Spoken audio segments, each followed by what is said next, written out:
देख बड़े बाढ़ गया अब मोरे से बाल बनवा था। जब तक बाल में तो हाथ नहीं पड़े कुछ अधूरा अधूरा से लगते। भाइयों बहनी की मया की राखी हथियार है। मोर मयारो भैया मोरी दुनिया मोर संसार है।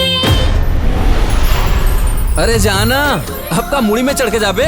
मुड़ी में चढ़ के जाना नहीं है, मुड़ी में चढ़ के बैठना है। मैं कोनो विक्रम न हो कि तोर जैसे भूतनी ला मुड़ी में बैठा के घूमू। चल हट। महू देख तो कबले भागबे, महू तोर पर छाई हो। ते हमार शादी के बारे में का सोचे हस, घर में बात करे हस। नंदनी तो मोर जिम्मेदारी है, बस हमला आपके आशीर्वाद चाहिए।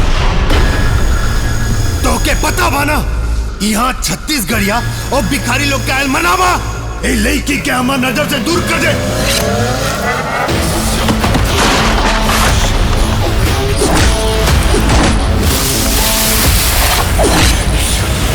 जब जब भी कोई तुला छोड़ के गए ओखर साथ साथ तोर जिंदगी में कोई न कोई आ है और ओखर सबूत तोर भाचा है। और मर तोला लग जाए ओ भाचा दुख पीरा का सत्या अब तो ते मोला बिहाव करके घर में रख ले।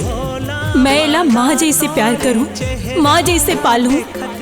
मैं भी चाहो कि अपन भाषा के प्यार दूसर संग बांटाओ। हमारा हाथ का दौलत के कोनो भी वारिस नहीं के। ओकरा के हम ओ दिन ना मार पाऊनी, वो अपन मामा के संगे बा। बोलो भाचा श्री रामचंद्र की जय। तोर सेवा निस दिन गावा मैं तो राम राम गो राम। ये पगली तेगा बाची मामी तो कब के आ गए हैं। तोर बर खाना बनाए बनाए हो। तोला कौन बोले से? थोड़किन प्यार से बोल, प्यार से। वाह ये साइकिल मोर भर है। हाँ भाचा ये तोर बरे।